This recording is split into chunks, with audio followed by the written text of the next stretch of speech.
Welcome back to Wrestling World. Lots of exciting news to get into today, including The Fiend's movie, Melina's WWE return, Lana, Sasha Banks, and Alexa Bliss. Before we get into it, make sure to subscribe with all notifications on if you're new, and hit that like button below. Let's start things off with The Fiend's movie. This all started when a fan tweeted at Bray Wyatt and Jason Baker and said, "Bray Wyatt is a creative genius. There needs to be a Fiend-themed horror movie ASAP. The man is money." Bray Wyatt responded to the fan by saying, "Only if Jason Baker is making it." Baker responded by tagging Blumhouse Productions and said, "Let's do this." This actually is an interesting idea and makes sense. For those of you who don't know who Jason Baker is, he's very big on special effects. He's a filmmaker and he's quite a big deal in overall horror scenes as well. Not only that, but he also helped create the Fiend's mask, lantern, and other small Firefly Funhouse props over the last few years. So he already has all that well-established relationship with Bray Wyatt. It also appears that Bray Wyatt only wants the Fiend movie to happen if Jason Baker is the man behind all the production. So you can see the trust, the friendship he has there with Baker. The movie itself will obviously be a great idea because the Fiend's character is definitely deep enough and has enough content to tell a whole story in a movie. Maybe we can go more in depth on the Fiend's origins, how he came into play, how he changed Bray Wyatt, and all the havoc he caused along the way. Bray Wyatt did tell an origin story a few years ago on how the Fiend was a mysterious man in the woods that young Bray Wyatt came across one day. Bray explained how he ran home and told Abigail about the man he saw in the woods, and Abigail explained to Bray that the man in the woods was himself, which relates back to Bray Wyatt and the Fiend being two separate characters, but they still unite as one. So Bray already has the foundation planted. Now expand on those ideas and you have a very interesting origin horror movie based on the Fiend. Of course, on WWE television, each superstar has had a certain amount of time on a show, so Bray Wyatt can't explain the Fiend's entire story on Raw. But you give Baker and Bray a full movie to fill out about the Fiend, and it'll be very interesting to see how those two creative minds work together to create something special.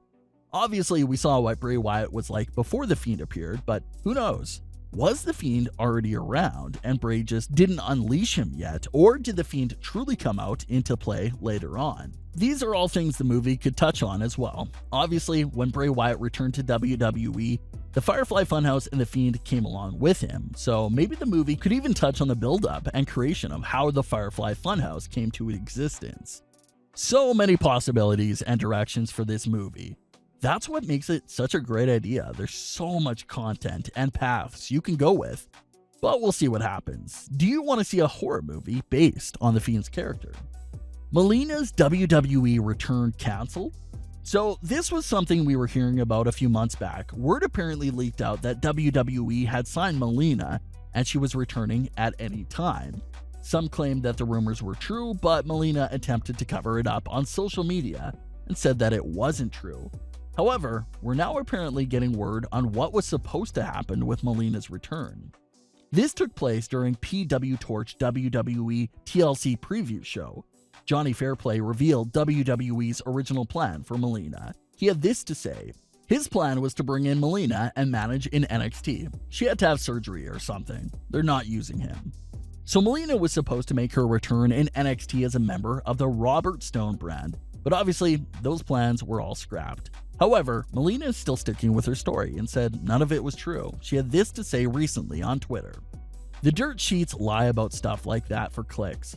That's why I was upset a few months back.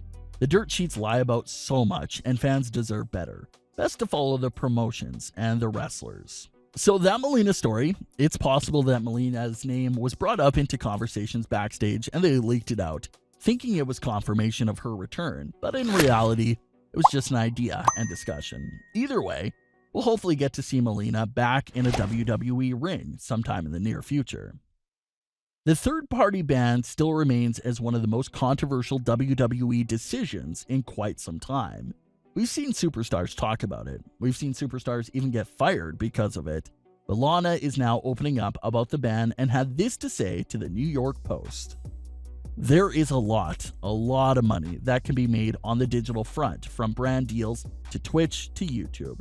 There's so much money that maybe WWE didn't always see they could make. I may not be a main event WrestleMania player, but that doesn't mean we can't make a lot of money on the digital front. And I think with a lot of different people, you see that. I see that look at our girls, and I'm like, man, Ruby Riott can make so much money in this aspect.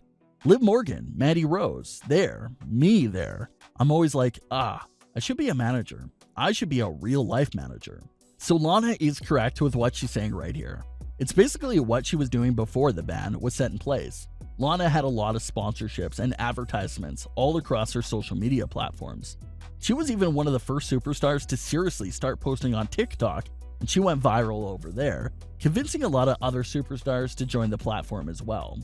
There was even one report several months ago that put the blame of the ban on Lana for an energy drink advertisement she did on Instagram.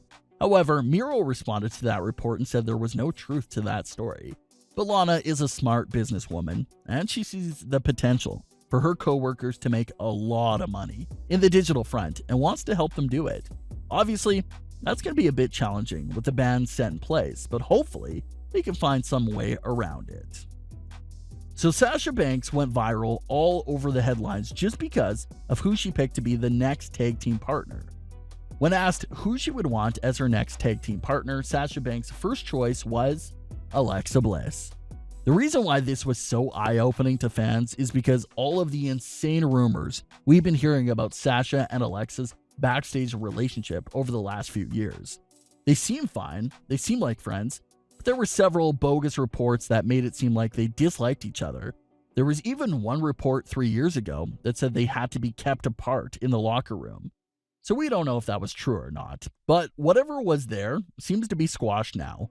The fan base can stop going to battle with each other and start to look forward to a possible tag team between Alexa Bliss and Sasha Banks, something we never thought we may see. Do you want to see Alexa Bliss and Sasha Banks link up as tag team partners? What are your thoughts on today's wrestling news? Do you want to see The Fiend's horror movie be brought to life? What did you think of Melina's scrap plans, Lana's comments, and a tag team between Alexa Bliss and Sasha Banks? Leave your comments below. Don't forget to subscribe with all notifications on, and leave a like if you enjoyed. Thanks for watching, guys.